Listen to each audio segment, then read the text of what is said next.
Assalamu alaikum wa rahmatullahi wa barakatuh. Bonsoir à toutes et à tous.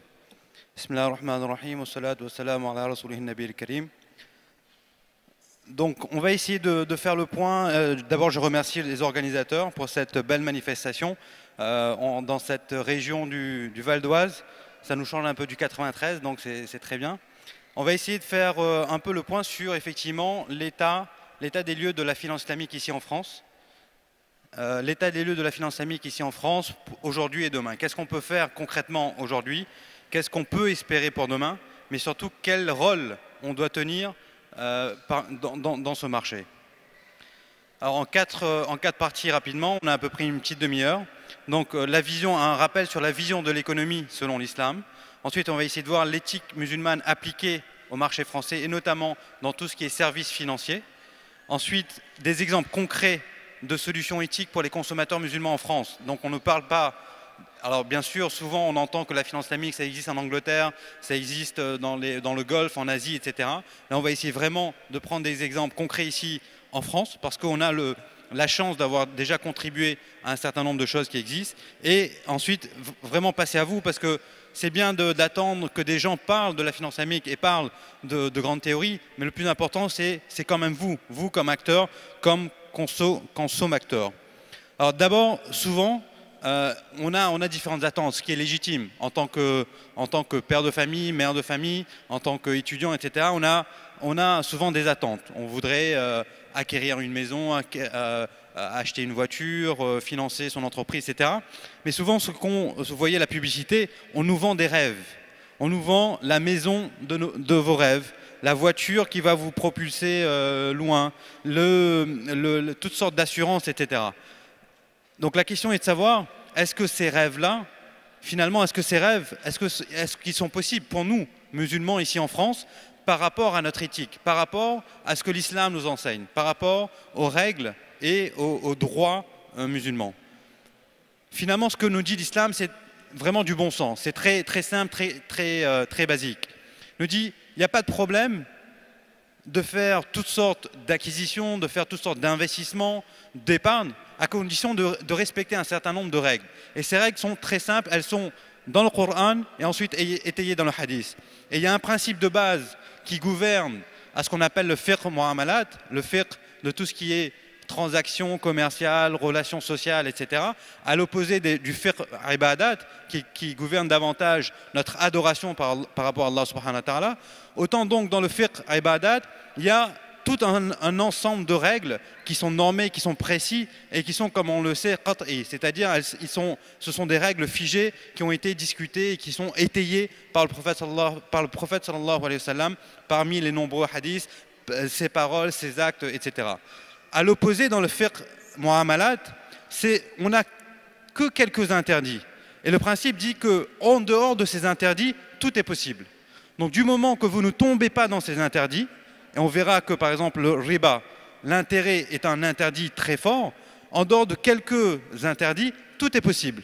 C'est à vous de faire preuve d'imagination, de créativité pour adapter les solutions par rapport à vos besoins, par rapport à vos contextes.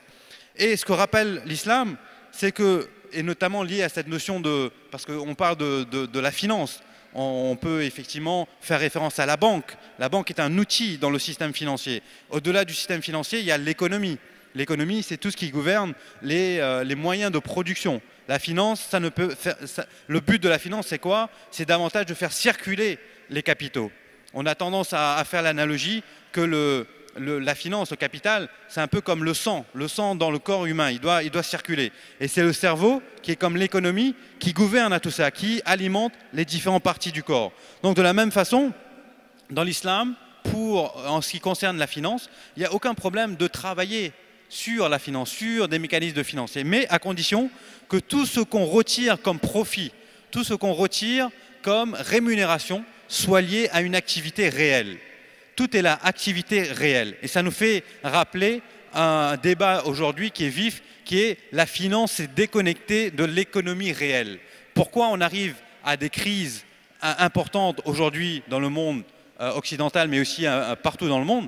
Pourquoi? Parce que justement la finance, elle s'est quelque part retranchée de l'économie, elle a commencé à mettre en place un certain fonctionnement qui est complètement déconnecté de l'économie, qui est plus lié à des actifs, à des échanges réels. Alors que l'islam dit, donc c'est la participation dans un projet réel et la prise de risque.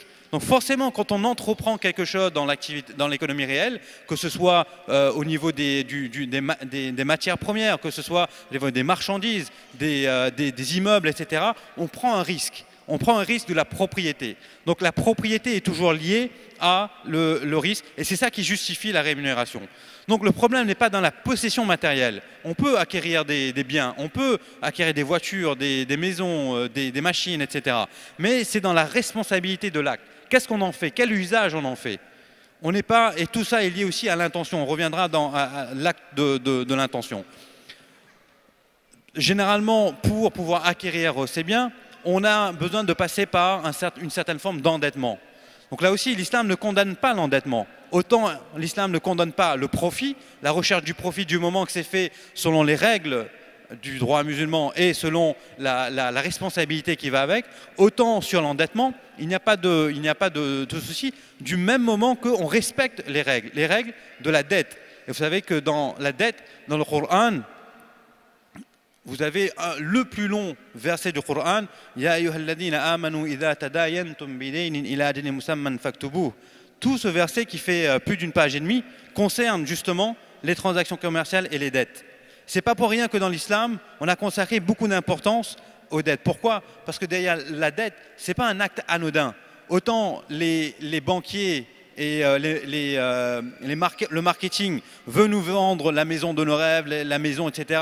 Et souvent nous dire, si après une voiture, c'est pas suffisant, achetez une deuxième et endettez-vous, crédit à la consommation, crédit personnel, etc. pour le voyage, etc. Autant l'islam dit, attention, l'endettement on ne condamne pas l'endettement, mais faites-le selon les règles et faites-le en toute conscience que l'endettement, c'est une responsabilité. Un endettement, c'est quelque chose que vous devez à quelqu'un.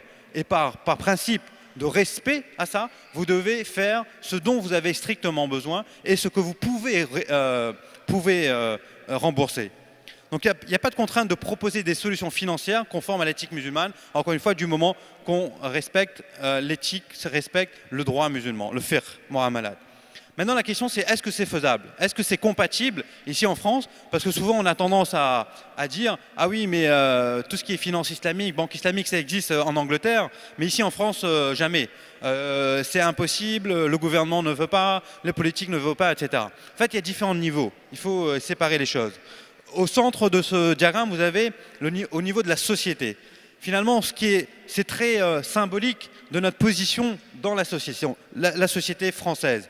Que représentent les musulmans de France? Est-ce que c'est une communauté homogène, une communauté qui entreprend des choses, qui participe à la société, qui participe à la citoyenneté? Est-ce que finalement on est visible?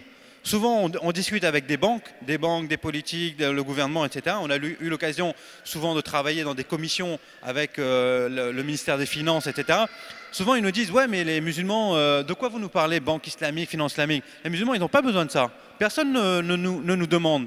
Où est-ce qu'ils sont les musulmans qui veulent une banque qui soit halal, qui soit conforme à leur éthique? On ne les entend pas. Est-ce qu'il y a eu des pétitions? Est-ce qu'il y a eu des travaux, des livres? Est-ce qu'il y a eu des propositions avec les banques? Les banques aussi nous disent, souvent on entend les musulmans, parfois ils nous disent, ouais, nous l'intérêt, le riba, c'est pas bon.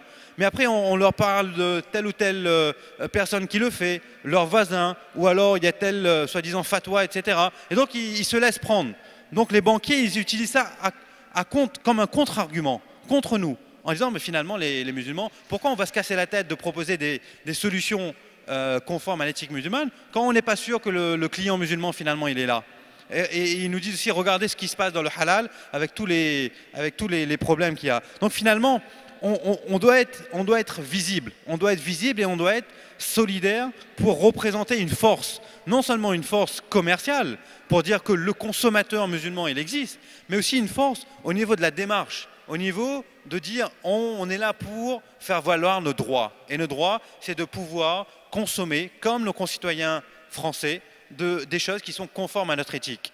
autant le halal maintenant de plus en plus, il est développé, il est connu, autant il ne faut pas que ça s'arrête à là, ça va aussi sur les différents autres sujets. Et donc, que ce soit au niveau réglementaire, ça c'est finalement le truc le plus simple. Le gouvernement français, notamment le ministère des Finances et de l'économie, a fait un certain nombre de choses. On a réussi à faire aboutir à ce qu'on appelle des instructions fiscales. Donc aujourd'hui ça existe et on a des textes officiels signés par le gouvernement. Et d'ailleurs c'est intéressant de voir que c'est des textes avec le logo de la République. Et vous voyez que quand même on cite le Coran, on cite les hadiths, on cite les règles de l'islam. Donc là-dessus, au niveau réglementaire, on ne peut pas dire qu'il y a encore des points problématiques. Mais après, il y a quand même il faut savoir, en France, on a quand même beaucoup de lois. Au niveau juridique, au niveau de la loi, il y a un certain nombre de choses, notamment le code de la consommation. Ce code de la consommation est fait pour protéger le consommateur. Et c'est ça aujourd'hui qui pose problème, c'est plutôt dans les lois, dans les contrats, qu'est-ce qu'on peut utiliser comme clause qui nous permettrait effectivement d'utiliser des contrats conformes à l'éthique musulmane. Et puis il y a au niveau politique, vous savez que le politique, lui, il est que par vent et il est comme une girouette. Donc si on crie plus fort, si on arrive à montrer qu'on existe, si on a une force, que ce soit électorale ou une force de lobby, c'est comme ça qu'il bouge. Donc oui, c'est faisable en France, c'est compatible par rapport à la loi de façon générale, mais le vrai problème, c'est notre positionnement, nous, en tant que musulmans, dans la société et notre côté visible. Mais au-delà de ça, il faut, comme je disais tout à l'heure, c'est l'endettement, etc., c'est un acte de responsabilité. C'est un acte qui nous engage. Et comme tout acte qui nous engage, on doit pouvoir savoir les aboutissants. Qu'est-ce que cela implique? Et derrière, quelle est la démarche? Quelle est l'éthique? Quand on regarde bien finalement les sources de l'islam, on insiste beaucoup sur le comportement, le bon comportement, le juste comportement. Et quelle est la meilleure définition de l'éthique? C'est bien ça, c'est bien faire ce qui est bien. Bien faire, donc, et là c'est une question de montrer le bon modèle, comme Rasulullah sallallahu alayhi wa sallam nous a toujours montré, bien faire ce qui est bien, ce qui est juste. Et ça, c'est au nom de quoi? Au nom de valeurs universelles, au nom de valeurs humaines, pour le respect de la nature, respect de l'environnement, respect des autres, de la justice, de l'équité, etc. Tout ça, ce sont des valeurs qui sont consubstantielles à l'islam, qui sont dans nos textes. Et malheureusement, souvent, on regarde nous plutôt le côté commercial, le côté matériel, qu'est-ce que je peux en retirer, mais on oublie l'éthique, on oublie cette démarche qui est de responsabilité. Finalement, donc, l'éthique, il est où? Il est partout. L'éthique, c'est une démarche qui est omniprésente. Elle est dans le besoin, au départ, dans l'intégrité de la personne. Pourquoi on fait ça? Dans quel but? Et là, ça nous ramène dans, comme vous connaissez, les finalités de l'islam. Ensuite, il y a dans l'acte d'achat, l'intention. On le fait, est-ce qu'on le fait, par exemple, un investissement, c'est dans le but de spéculer, dans le but de profiter d'une situation, dans le but de, notamment par rapport à des positions concurrentielles, etc. Innamal a'malu binniyat, comme vous savez tous. Donc c'est dans l'acte d'achat, à toujours questionner sa démarche. Est-ce que je le fais aussi, non seulement le côté halal, mais aussi le côté de justice sociale? Est-ce que cela me permettra de bien me comporter en tant que musulman? Ensuite, il y a au niveau des contrats.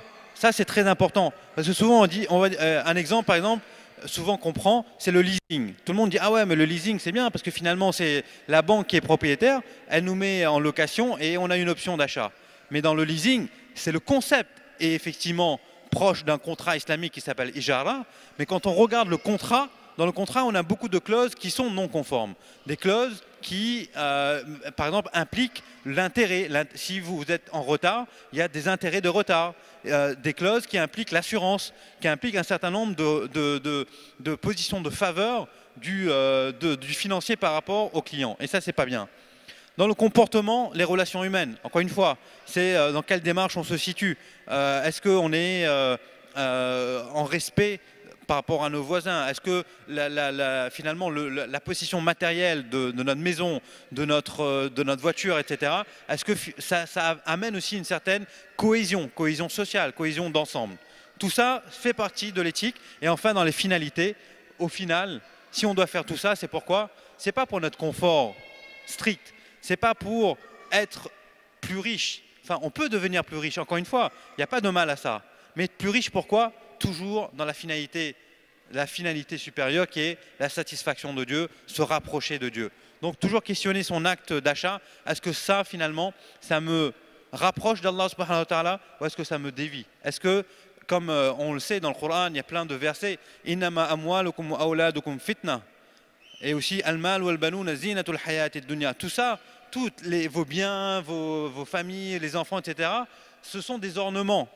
Le principal n'est pas là, le principal est dans la taqwa, le principal est dans le rapprochement d'Allah subhanahu wa ta'ala. Alors finalement, à la vue de tout ça, qu'est-ce qu'on peut faire? Qu'est-ce qu'on peut espérer comme démarche au niveau de la finance? Ce qui est légitime à rechercher, et surtout à l'image de la crise d'aujourd'hui, c'est d'avoir une finance beaucoup plus transparente, beaucoup plus simple et transparente. Parce qu'elle est motivée aujourd'hui par trop de cupidité, trop d'inégalités. Elle engendre trop d'inégalités. Il suffit de regarder toutes les protestations qu'il y a eu. Finalement, on voit que jusqu'à 99% des richesses est détenue par 1% de la population mondiale. Dans certains pays, notamment aux États-Unis et ailleurs, il y a effectivement 1% de la population, donc les plus riches, qui détiennent la majorité des richesses. Et ça, on ne peut pas dire que le système est juste, que le système est éthique, que le système financier il répond à un vrai besoin si on arrive à ces grandes inégalités. Donc ce qu'on peut rechercher, ce qu'on peut attendre d'une nouvelle finance, une finance notamment donc éthique, c'est un comportement plus juste et responsable. Comment on peut le faire? C'est de trouver l'équilibre en toute chose et au service de l'intérêt général. Ad-dinul wasat. La religion, notre noble religion est toujours dans l'équilibre. L'équilibre dans dunya akhira, dans le matériel mais aussi le spirituel, dans les relations humaines, dans les relations familiales. Donc toujours trouver cet équilibre et au service de l'intérêt général. Il ne faut pas que je me développe au détriment de mes voisins, au détriment de mes collègues. Non, c'est un développement ensemble commun. Avec quoi on peut imaginer tout ça? Avec des outils de financement participatif et de partage de risques. Et non pas de transfert, parce que tout ce que la crise nous a enseigné, et notamment, vous avez entendu tout ce qu'on a parlé, les crises de Madoff, les scandales des banques, etc. C'était quoi? C'était opacité, obscurité totale, et derrière, il y avait du transfert de risque. La banque ne jouait plus son rôle.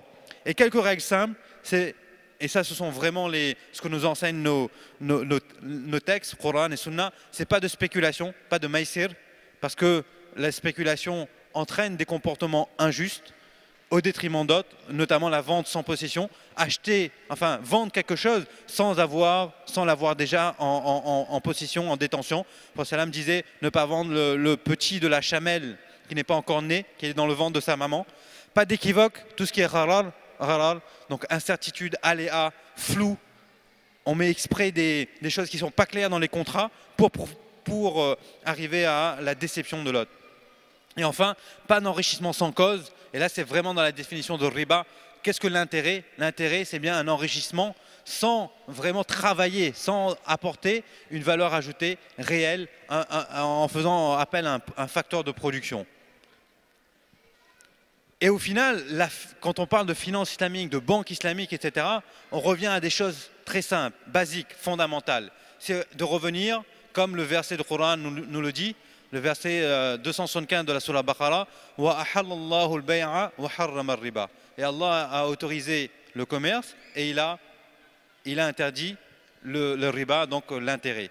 Et pourquoi? Justement, parce que faire de l'intérêt, faire de la banque avec intérêt, finalement, on se coupe de tout. Je vous fais un prêt d'argent. Ma seule relation avec vous, c'est que je vous prête de l'argent. Et je ne prends aucun autre risque. Et tout est lié à est-ce que vous pouvez effectivement me rembourser avec l'intérêt, avec le surplus.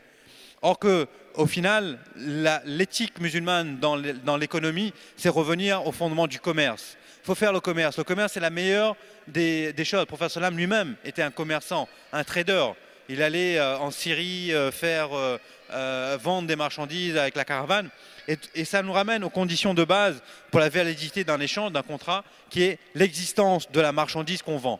Toujours, il faut que la marchandise, elle existe.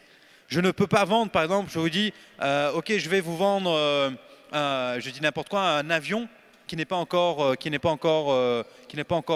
existant.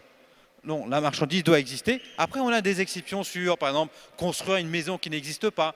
Là, tout est bien encadré, mais il faut l'existence de l'objet.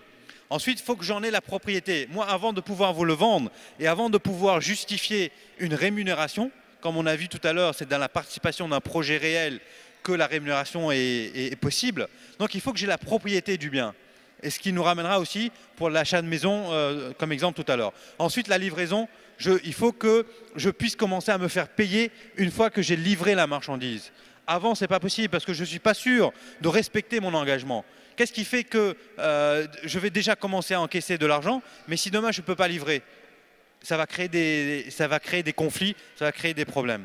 Et les règles simples mais sensibles, c'est donc on peut faire l'achat de vente de biens réels, mais pas de la monnaie. La monnaie en tant que telle n'est pas un objet de l'échange, ne peut pas être la marchandise, ce n'est pas une marchandise, elle n'a pas une valeur en soi. Dans le contrat de prêt que la banque traditionnelle vous propose, c'est bien ça. Elle vous dit, je vous vends de l'argent et vous me rendez de l'argent avec du surplus. C'est le commerce de la dette, c'est le commerce de l'argent. Et ça, c'est fondamentalement impossible. Même la théorie économique nous enseigne que c'est un non-sens économique que de faire du commerce de l'argent. Donc pas de commerce sur la dette, les créances ou les garanties, pas de promesse bilatérale sur des échanges futurs. On ne peut pas se dire non seulement voilà, je vais te livrer telle chose, mais en plus à partir de ça, tu me donneras telle option, telle faveur. Ça c'est pas possible. Il faut que les choses se fassent sans le futur, parce que le futur entraîne des incertitudes, des aléas. Pas de décalage du paiement de la livraison. Comme je disais tout à l'heure, pour commencer à pouvoir encaisser, il faut que j'ai la livraison. Je livre d'abord, ensuite je peux dire, je te donne une facilité de paiement. Mais je ne peux pas décaler les deux à la fois.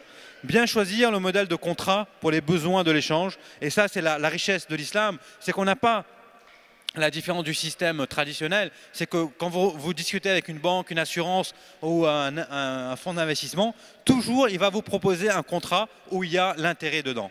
Quelle que soit la banque, l'assurance, l'investissement, il y aura toujours quelque part l'intérêt. Or que dans l'islam, il y a autant de formes de contrats qu'il y a de situations, qu'il y a de besoins. Vous avez besoin d'une marchandise agricole, il y a un type de contrat. Concernant la maison, il y a un type de contrat. Le commerce, il y a un type de contrat. Pour l'assurance, il y a un autre type de contrat, le takaful, etc. Donc on a vu un peu quelques rappels sur la vision de l'économie selon l'islam. Maintenant, voyons l'éthique musulmane appliquée au marché français. Les contraintes du marché de l'éthique musulmane. Finalement, quand vous regardez, on a assez peu de connaissances des règles de fonctionnement des produits financiers halal. Quand on discute avec les gens, souvent, on fait beaucoup de mélanges, on fait beaucoup de... Par exemple, riba, tout le monde n'a pas forcément la même définition. On va dire, ouais, mais c'est l'usure, c'est pas forcément l'intérêt. Alors que les choses sont très claires. Il y a suffisamment aujourd'hui de savants qui se sont positionnés et qui ont fait des écrits, des livres. Il y a des conférences de plus en plus. Riba, c'est simple, c'est toute forme, tout surplus monétaire, quel que soit le montant. Parfois on nous dit ouais, mais si on prend 0,01%, c'est pas riba. Non, dès qu'il y a un surplus, 1 centime aussi, c'est considéré comme riba. Les acteurs dominants, donc les banques, les assureurs, etc., ils sont pas forcément, comme je disais tout à l'heure, ils comprennent pas forcément les musulmans. Qu'est-ce qu'ils attendent les musulmans? Est-ce qu'ils veulent des produits halal ou pas? Est-ce qu'ils sont prêts à ça? Est-ce qu'ils comprennent vraiment ce que ça implique? Et finalement, donc, il y a peu de solutions concrètes et d'acteurs crédibles. Ça aussi, c'est important, c'est qu'il faut qu'on prenne les leçons du marché du halal, où il y a eu des abus, il y a eu des conflits, il y a eu pas mal de choses, de déceptions. Donc dans la finance halal, il faut absolument qu'on essaie d'avoir une démarche claire avec des savants qui sont identifiés, des savants francophones, parce qu'on a aujourd'hui, alhamdoulilah, la compétence. Il y a des gens qui sont spécialisés. Inch'Allah, demain, il y aura Cheikh Mohamed Patel qui va faire une conférence sur justement l'éthique de l'islam par rapport à la finance islamique. Donc il y a aujourd'hui des savants qui sont spécialisés. Donc il faut faire la part entre ceux qui s'auto-proclament savants et les vrais chiours qui sont là pour nous accompagner. Finalement, ce dont on a besoin, c'est vulgariser davantage le sujet. Il faut que dans toutes les maisons, dans tous les foyers, autant on sache que, par exemple, l'alcool est interdit, le porc est interdit, et ça, les enfants, ils apprennent dès la petite enfance. Il faut que, pareil, que les parents soient sensibles à dire « je vais apprendre à mon enfant que riba aussi, c'est pas bien ». Que riba, c'est totalement interdit. Et riba, c'est même pire que la viande non halal. Pourquoi? Parce que le riba, ça a des effets catastrophiques en termes de ce que le Coran condamne. Allah subhanahu wa ta'ala déclare la guerre à ceux qui prennent le riba. Et dans les hadiths, le prophète sallam cite plusieurs hadiths qui parlent de celui qui fait le riba, c'est parmi les différentes mauvaises choses, la moins élevée, c'est quoi? C'est comme faire zina avec sa propre maman. Na'ouzou billah. Donc il faut vulgariser, il faut ensuite mobiliser, que voilà, on a, alhamdoulilah, suffisamment de poids dans la communauté. On a beaucoup les différentes générations. On a des gens qui ont des emplois importants. Il y en a qui sont entrepreneurs. On voit dans le marché du halal. Pourquoi il y a autant d'acteurs dans le halal, et notamment la grande distribution, les producteurs, etc. Parce qu'ils savent que les musulmans, là-dessus, ce sont des gros consommateurs et ils auront toujours besoin, ils en veulent. Mais il faut que dans la finance halal, on arrive à la même situation. Et ensuite, il faut vraiment que là, on se retrousse les manches et qu'on entreprenne. Que des acteurs puissent émerger et participer à ce développement. Donc rapidement sur nous, la société 570 Asset Management, on est spécialisé dans tout ce qui est finance islamique et on essaie de développer des produits, aussi bien des produits de financement que des produits d'épargne et d'investissement. Notre mission, c'est donc rendre les produits financiers simples et transparents. Ce qu'on a vu tout à l'heure avec tout ce qui est Madoff, etc., ça a créé beaucoup de confusion. Notre savoir-faire, c'est vraiment dans ces solutions financières. Et on a essayé de faire en sorte que notre démarche soit dans une démarche transparente, avec ce label EASY voulant dire éthique à sensibilité islamique. Ce qu'on met en avant, encore une fois, c'est l'éthique, c'est cette démarche. Le contexte français, je vais assez rapidement, mais aujourd'hui, il y a un certain nombre de choses qui existent. On ne peut pas dire que rien n'est fait. Depuis 2005, l'association EDIM, que j'ai aidé à fonder au départ, travaille sur le sujet, a fait un certain nombre de vulgarisation, etc. On a aujourd'hui une banque, notamment la banque Shabi du Maroc, qui propose des comptes courants conformes et qui sont audités par des savants qui sont donc effectivement, on peut dire qu'ils sont isolés de la banque traditionnelle. On a mis en place des murabaha, c'est-à-dire des achats-ventes sur tout ce qui est financement immobilier. Donc il y a des gens qui aujourd'hui ont déjà acheté leur maison avec un financement halal. Les produits d'épargne sont en train de se développer et ça, on travaille aussi sur des solutions. Inch'Allah, passez au stand si vous voulez avoir plus d'informations. Récemment, donc, on vient d'annoncer qu'on a fait un soukouk, c'est-à-dire un financement participatif. On va prendre un exemple tout à l'heure. Et puis, on sait que aussi dans la communauté, au niveau de tout ce qui est protection, assurance, il n'y a pas beaucoup de choses, mais notamment sur tout ce qui est rapatriement, obsèques, on est assez demandeur. Finalement, ce qu'on entreprend, et ça c'est un peu cette vision, cette démarche sur le long terme, il faut pas, souvent on me pose la question, alors quand est-ce que la banque islamique arrive? Je dis oui, mais qu'est-ce que toi tu fais pour que la banque islamique arrive? Est-ce que tu t'es posé la question de comment l'aider à arriver? Et finalement, imaginons que la banque islamique elle est là, mais est-ce que c'est la fin? Est-ce qu'on aura tout gagné s'il y a la banque islamique? Non, il faut que nous-mêmes on soit prêts. Il faut qu'on sache exactement comment ça fonctionne. Il faut qu'on sache qu'est-ce qu'elle peut nous apporter. Et aussi être comment dirais-je, un peu critique sur est-ce qu'elle peut vraiment répondre à nos besoins, est-ce qu'elle a respecté toutes les règles, etc. Et c'est pour ça que la démarche de certification est importante.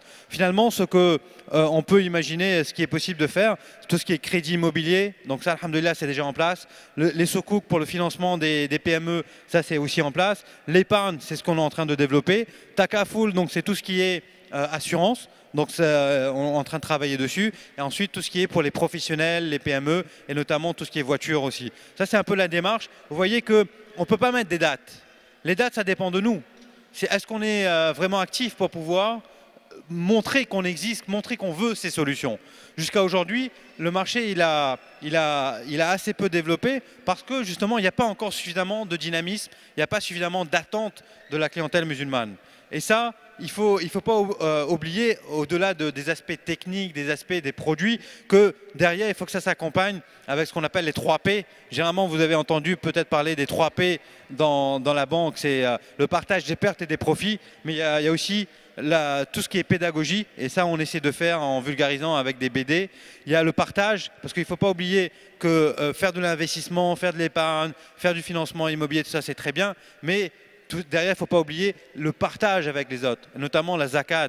Ce sont des choses que souvent on a tendance à minimiser, or que la vraie signification de la zakat, c'est aussi rechercher cet équilibre dans l'économie afin de redistribuer les richesses. Et bien sûr, ce côté de taqwa, cette piété qui fait qu'on a conscience, derrière notre acte d'achat de consommateur, on a quand même conscience de qui nous donne, qui est le maître de tout, le possesseur de tout. Donc maintenant, on va essayer de voir des exemples concrets des solutions qui existent ici en France pour les consommateurs musulmans. On va prendre 4-5 exemples. Premièrement, pour la maison. Donc souvent, vous allez entendre parler que pour acheter une maison, on a deux techniques, soit la murabaha, soit la musharaka. Murabaha, c'est quoi? C'est un achat, la banque va acheter le bien immobilier et vous le revendre. Et elle vous revend avec un rib. C'est pour ça qu'on appelle murabaha, rib avec un profit, avec une marge, comme un commerçant. Comme on a dit tout à l'heure, pourquoi elle peut se permettre de prendre une marge? C'est parce qu'elle doit avoir, c'était quoi les 3 conditions? Que le bien doit exister, que la banque soit propriétaire du bien, et ensuite qu'elle puisse assurer la livraison. Et ce sont les conditions qui sont imposées dans le cahier des charges qui permet de faire cette murabaha, donc que la banque achète pour ensuite revendre. Ça, c'est déjà en place, on l'a mis, on a plusieurs opérations depuis fin 2011 et maintenant depuis 2012 en place. Je disais donc ça, murabaha, et l'autre technique, c'est la musharaka. Musharaka, c'est plus dans une démarche de copropriété. Donc là, on peut aller sur des durées plus longues, et c'est la banque et le client qui achètent ensemble le bien. Donc il y a une copropriété, et petit à petit, le client rachète les parts de la banque. Dans la murabaha, le client devient propriétaire immédiatement, et il rembourse les mensualités. Dans la musharaka, il reste copropriétaire avec la banque. C'est pour ça qu'on peut aller sur des durées plus longues, mais en même temps, il n'est pas encore entièrement propriétaire, il est copropriétaire jusqu'à ce qu'il ait racheté toutes les parts de la banque pour devenir entièrement propriétaire. Un autre exemple donc sur les PME, donc on parlait des soukouk. Finalement, le soukouk, c'est quoi? C'est participer directement à un projet, mais pas participer dans le capital social de la société, mais dans le projet, et c'est-à-dire au niveau des actifs. On va détenir comme la copropriété des actifs. Et c'est ces actifs-là qui ont un bénéfice, qui génèrent un rendement, un bénéfice qu'on pourra redistribuer à l'investisseur. Ça aussi, donc, on l'a mis en place avec le Soukouk Al Farouj qui existe. Donc, c'est un restaurant qui aujourd'hui fonctionne. Pour l'épargne, on va aller rapidement, mais on a un peu parlé tout à l'heure. L'épargne, c'est quoi? Ce qui est important, c'est où va l'argent et comment la rémunération qui va être retirée de cet argent, comment il fonctionne, sur quel actif halal il a été placé. Donc ça, c'est le produit sur lequel on travaille, qui permet de faire aussi bien sur de l'immobilier, sur de matières premières, etc. Enfin, pour l'assurance, c'est ce qu'on appelle le takaful. Donc c'est comme une mutuelle. En fait, il n'y a pas d'associés, il n'y a pas de propriétaire du capital. On est tous, comme dans une mutuelle, dans une coopérative, on est tous copropriétaires, on est sociétaires et on va cotiser ensemble afin de partager le risque et partager la rémunération. Pour la voiture, comme je disais tout à l'heure, c'est Ijara avec le système de location avec option d'achat, mais vraiment que la banque respecte l'engagement de propriété, c'est-à-dire d'assumer tous les risques, ce qui n'est pas le cas aujourd'hui dans les différents contrats. Et enfin, comme je disais, sur la zakat, ce sont des choses aussi importantes et on a aujourd'hui un simulateur qui est en ligne qui permet de faire ça. Voilà, je vais conclure ici, c'est que votre rôle doit être un consommateur. Vous ne devez pas seulement être un consommateur passif en attendant quelle solution vous pouvez me proposer, quand est-ce que la banque islamique va arriver. Non, il faut être dans une démarche proactive, montrer que vous existez, montrer que ce que vous cherchez, c'est vraiment cette éthique et que c'est du bon sens finalement. Vous voulez que les choses soient faites de façon transparente, de façon équitable et en vous engageant aussi bien au niveau associatif, au niveau rapprochement des chouillots et aussi surtout des acteurs, les entrepreneurs qui sont là. Notamment, donc, je vous renvoie à l'association EDIM qui travaille donc sur le sujet depuis pas mal de temps. Et vous pouvez nous contacter aussi sur notre site internet. Et notamment, vous voyez qu'on essaie de vulgariser le sujet par le biais des BD. C'est encore une fois une obligation pour nous d'acquérir la connaissance et aussi de faire la différence entre ce que nous propose, les rêves qu'on nous propose et la réalité. Et donc, fondamentalement, de garder cette démarche éthique. Wallahu alam, barakallahu fik, qu'Allah nous fasse dans le droit chemin, Inch'Allah.